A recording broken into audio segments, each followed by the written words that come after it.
And now it's Deborah Kobylt Live. Hi, everyone. Thank you for joining me today on Deborah Kobylt Live, and I am honored to present our guest and a friend, Erin Runnion. She is the founder of the Joyful Child Foundation and also the founder of the Surviving Parents Coalition. Erin, it's an honor to have you join our program again. Thank you for being here. Thank you so much for having me, Deborah. It's always great to see you. Yeah, I look at your smile. You were always smiling and radiating. And I love the sunflowers that you have there behind you. And I did the same I saw today. I have those sunflowers here. I love them. They're joyful and they put a smile on anyone's face. But for those who don't know, could you please tell us what is the Joyful Child Foundation? And can you please tell us the story behind it about your beautiful daughter, Samantha? Thank you, Deborah. The Joyful Child Foundation was started in 2002, so we are celebrating our 20th anniversary as a nonprofit organization, but we started out of a tragedy. 6 weeks after my daughter, Samantha, was abducted and murdered. She was playing outside with her best friend, and a car pulled around, and a man got out and said, "Help me find my lost puppy," and then he rushed at Samantha, grabbed her. She kicked and screamed. She had the presence of mind to yell to her friend, "Go tell my grandma." My husband and I were both at work, so my mom was home with the kids. But he threw her in the car, and she was found the very next day, about 60 miles away in the mountains, and she had been sexually assaulted and asphyxiated. And everything that I learned in the days after that led me to start the Joyful Child Foundation, because I just couldn't believe it. You know, I thought our chances of winning the lottery were better than having our child abducted right outside our front door. And the more that I learned about the spectrum of crimes against children and how truly vulnerable they are to violent crime, the more determined I became to first reach every parent like me who is trying. We're having the important conversations, but we don't necessarily know what to say when it comes to sexual abuse and abduction, because they're scary and hard for us to talk about, much less how do you communicate with a 5-year-old about that. So that's really the impetus for the Joyful Child. And for the last 20 years, I've been researching and developing and implementing programs to empower young people and caring adults to better protect them. I'm going to get a little personal with you, if you don't mind. You have 3 surviving children. How did you get through this initially?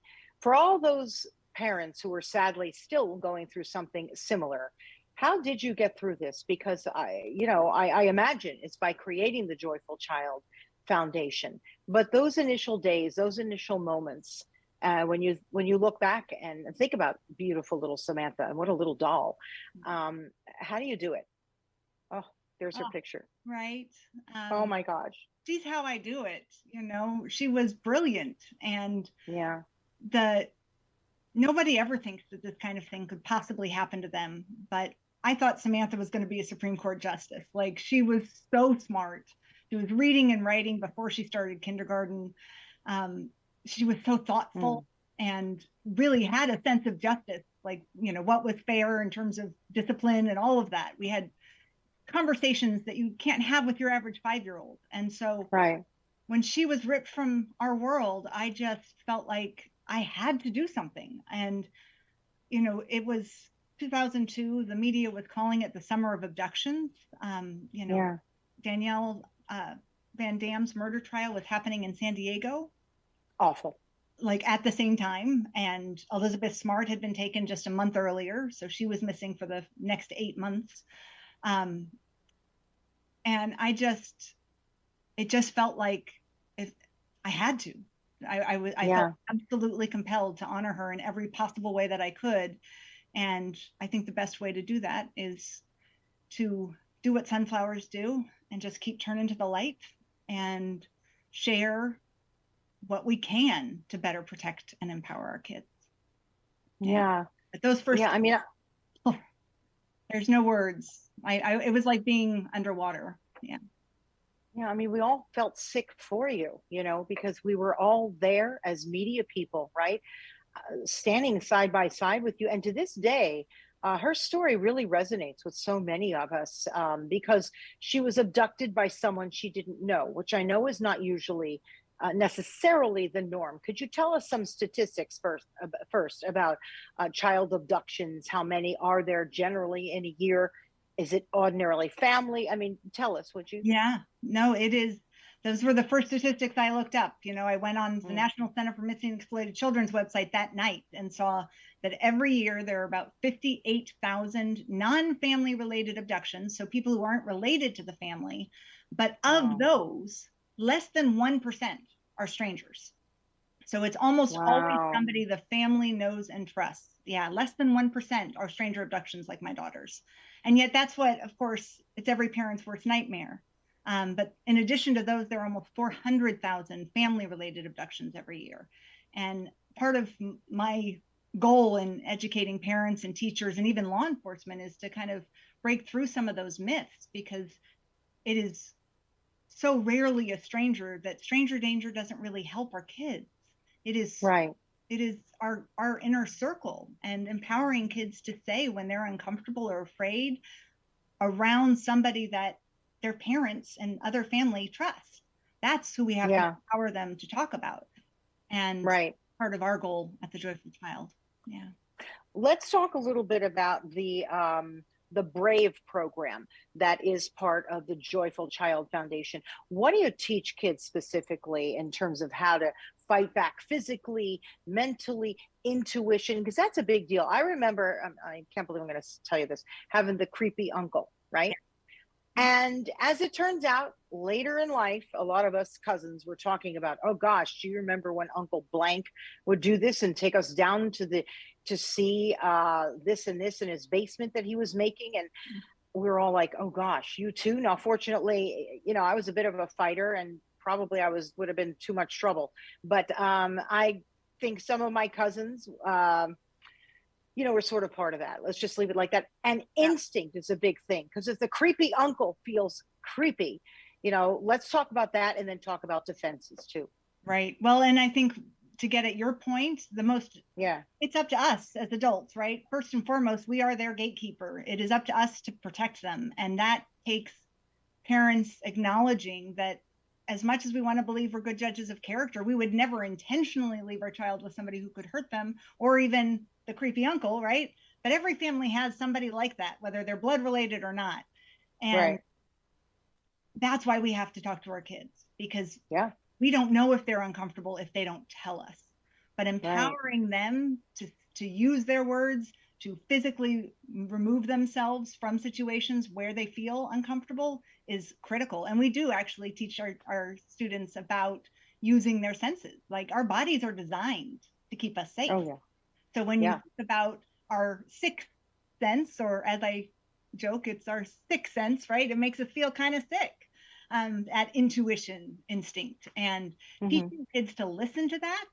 And even if they can't explain what it is, to say something about it, enables parents to better protect them, right? Even if they can't explain why, that's what we want them to do. That's how we prevent something from happening. If we're waiting for something to happen, we're not going to find out for anywhere from 3 to 15 years it takes most kids to say something to their parents. That's absolutely right. So talk to me about some of the self-defense tactics and everything else that you teach young people. And also, where do you do this? But first, let's talk about that, so that people that are listening and watching our podcast can say, oh, that's really good. I'm going to teach my kid, or, oh, I want to get this program into my school. Yes. So go ahead. Yeah. So we teach Brave in 2 different models. We have a workshop model, which is 90 minutes. If this is the only 90 minutes we get with the students, we try to empower them everything we can. And then we have a 10-lesson curriculum that we're actually building on, and that is going online this year. So it's all video-based lessons that teachers or parents can facilitate. And at the core, what we teach them is that nobody has the right to hurt them, and that they have a right to say what touch feels good and what touch doesn't. Right. Fundamentally, that is the vast majority of prevention. Understanding that it's not okay for somebody to touch them in a way that they don't want, that they can say no, that it's okay to be rude. You don't have to be nice to everybody. If somebody is being harmful to you, it's okay to stop them. And then we teach them some verbal defense around that. as well as practical physical skills. So my favorite for that creepy uncle, right, is at the family gathering and he comes at you for the big hug. You can grab his wrists and catch that hug. Good to see you, right? You don't have to have the closeness. So we teach. I thought you were going to say at the family gathering, call them out at the dining room table. I was going to say, could you imagine? Hey, creepy uncle, do you remember when you did this? And in which case there's a way to ruin everybody's Thanksgiving meal, right? And I'm thinking, gosh, what's she going to say? But notice that's where I'm going. But you're giving us, really, that's what I thought you were going to say. But really, you're saying, nope, here's how you handle it. Grab the wrists, or maybe, I don't know, push back a little bit. I don't know. And just say, yeah, no hugs, thank you.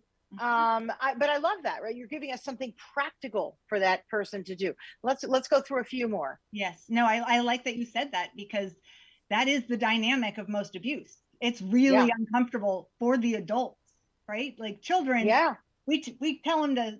I'm totally fine with them calling out the creepy uncle and making everybody horribly uncomfortable, but that probably isn't going to actually better protect them. Everybody's going to shut that child down so fast. Yes. And that's when he actually can move forward and abuse the child. So we don't want that to happen. We want to empower them with realistic skills that they can use in any situation. And most situations are like that. It's not a forcible assault, right? It's not somebody grabbing the child off the street. Most of the time, it's predators doing a little bit of this, a little bit of that, pushing boundaries, making you feel just a little bit uncomfortable. But if you go ahead anyway, that gives them that window of opportunity.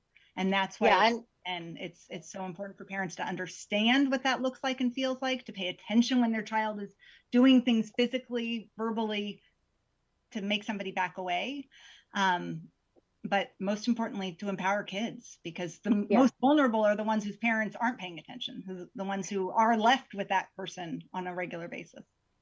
I'm always amazed when I read stories or hear about the mother didn't believe them, or the father didn't believe it. And I'm thinking, what?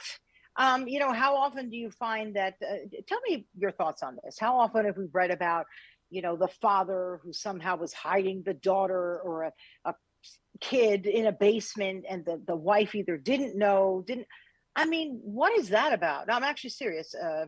Erin, what is that about? Are people just putting on blinders? They don't want to know. That's weird.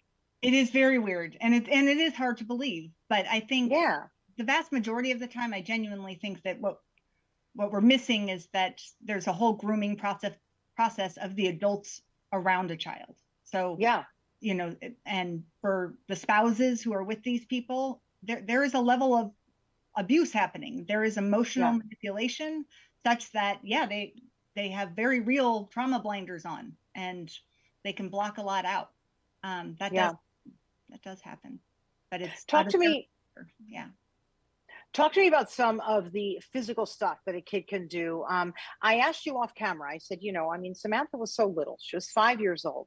Was there anything maybe that she could have done, did do, or someone else in that situation very quickly can do? Let's say their hands are hampered or not, or is there anything that you can do in a car or when you get somewhere to maybe get away from somebody? So the goal is never ever to get in the car. That's our goal. So all of our goals are stun and run. The goal is to get the person to let go of you quickly so that you can get away. So if they have their hands, I call them torpedo eyes, but you bring the tips of your fingers together and you go straight for their eyes, because no matter how big and strong somebody is, if they're trying to take a child, they have to bend down to get them. And when they do that, your child is yelling and screaming. Samantha did that. She kicked, but she didn't know about torpedo eyes. And that might have been enough to give her that opportunity, because she was a fast little runner too. And we have around the country, kids as young as 4 have gotten away from attempted abductions using that skill. So it does work. Most of these people, when they're targeting a small child, they're not expecting a child to have skills. They're not expecting to fight back. They're expecting flailing and maybe some screaming, but they're not expecting targets. So the other thing we teach them is a hammer fist straight to the nose. We teach them heel and toe kicks if they don't have their hands. We teach them their elbows. And for the older kids, we also teach them additional skills that they can use. But for the like what? Like what? What do you teach like older ones too? Like a headbutt. A headbutt. The headbutt. Yeah, because they will ask, just like you did. What if you don't have your hands, right? So even if you don't have your hands or your feet, a headbutt is extremely effective. This should be in every school. I often say we learn to read and write and do arithmetic, but that's great, right? But there's so many lessons we must have in school. Is this mandatory? Are we trying to get this passed here first, I guess, in California and perhaps around the country, that this is mandatory curriculum for young people? That's what I want it to be. I really do. Yeah. And that was part of why we started the Surviving Parents Coalition back in 2008, was there were so many of us doing programs like this around the country. And so we wanted to put our voices together and make this happen. So I think we'll be regrouping and trying again to pass some laws to mandate it. But it's a long road. I love Erin Runnion, who does the sexual abuse prevention education, and she has gone around the country to pass Erin's law, which mandates sexual abuse prevention education in elementary schools. But I'll tell you, even that, it's less than 20% of those states that have passed it as a mandate. And that was one of the first things I learned with law. When you fight for a law to be made, when they start revising it, you have to pay attention. Does it say the schools shall teach this or they may teach this? And that's the difference between a resolution, it's a good idea, versus a mandate. And that's what happens to a lot of bills that are well-intentioned, but nobody likes being told they have to do something. So it's this is pretty critical, and I would say they have to do this. So for all the parents watching and listening, what do you advise parents do to try and get this curriculum that you've created in their schools, public or private? Yes, please, because I would like to have a more proactive approach to help you.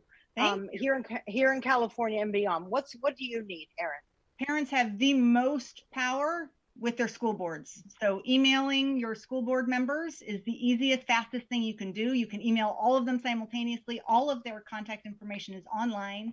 So whatever school your kids are in, you can put that in. You can show up at a school board meeting and you get 3 minutes and just tell them, of all the things that we're teaching our kids, why aren't we teaching them what they can do to keep themselves safe? Because every child deserves to know. And thank you for asking that beautifully stated question, because it is not that hard. And parents, I think, feel like they don't have a lot of power. But when it comes to our school boards, they are elected and they will listen to you. So please make your voices heard as caring parents who want to protect your kids. And the teachers is amazing. Our teachers love this program, but because they're not being told they have to prioritize it, it often doesn't. It gets pushed to the end of the school year, right? It gets pushed to after testing, after everything that's mandated. And so parents have a voice. Use it.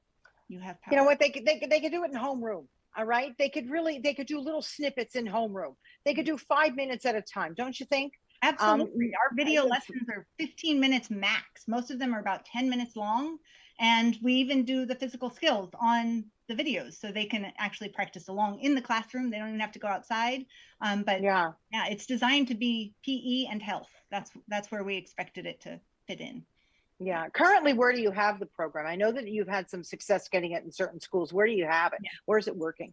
So our most pervasive district is Westminster School District here in Orange County. And we, every teacher in that district has been trained, and we do a new training for any new teachers or teachers who move grade levels every year. And so that's our biggest district. And then we have scattered. We have a couple of school districts where principals have the authority and teachers have the authority to be able to bring in new programs. But so they're kind of scattered throughout the county, even in LA, but not district wide elsewhere. Yeah. I think about the Amber Alert, and I told you that I interviewed the co-founder of the Amber Alert, Diane Simone. She happens to be my friend's mother. And it's sort of shocking how that even started, because there was a time where they lived in Israel, where the family was working there. And she noticed if a kid was missing, it's like all hands on deck. get the police, get this one, get that one. So when she was living here in the States with her family, there was someone missing in the community, not her family. And she thought, why don't we have this here? And there was a little snippet here, a little snippet there. And as it turns out, she was bugging the local police, bugging the state. I mean, fast forward some years, and then she ended up at the White House being honored for her work, co-founding Amber Alert. And I get chills just speaking about it, because there were a lot of children that were at that ceremony at the White House when she was being honored. And she said, gosh, is this everybody's children? And they said, no, these are the children that you saved because of the Amber Alert. Right. Imagine that. And that's what we want for the Joyful Child Foundation, and for you, Erin Runnion, because you worked so hard. So I want to connect you guys somehow, because I think that would be really great for what you're doing here. We all need to know more about this. So anything else you'd like to tell us before I let you go, about your programs, about you, anything that you'd like to share? Well, I would love to encourage your listeners to go to thejoyfulchild.org and go under our programs. And there are age-appropriate kind of guides for parents to be able to have these conversations and test a little brave lesson for yourself. You can also email us at contact@thejoyfulchild.org, and we can send you some test lessons. But I think the conversations, getting the conversations started, is the most important thing. And it's the hardest part, because, we know the worst case scenario. Thankfully, our kids, and there is no reason to have to scare our children to keep them safe.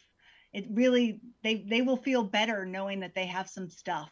They already have fears, and the more that we empower them to safely navigate their world, the more confident and joyful they will be. And ultimately, that's the goal. That's why we call it the Joyful Child, because I want to protect their joy. So they are never victims of any crime.